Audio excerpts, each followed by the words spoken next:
જય શ્રી કૃષ્ણ, જય દ્વારકાધીશ મિત્રો। આજે આપણે અધ્યાય 10નો 26મો શ્લોક સમજીશું। અસ્વસ્થ સર્વવૃક્ષાણામ દેવર્ષીણામ ચ નારદ ગંધર્વણામ ચિત્રરથ સિદ્ધાનામ કપિલો મુનિ।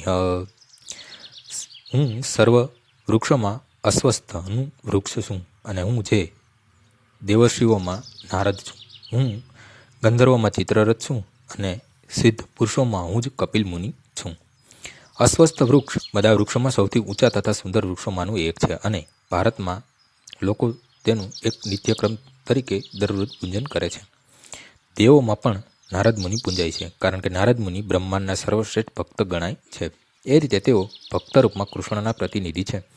ગંધર્વલોક સરસ ગાનારા જીવોથી સબર છે અને તેમના ચિત્રરથ ઉત્તમ ગાયક છે।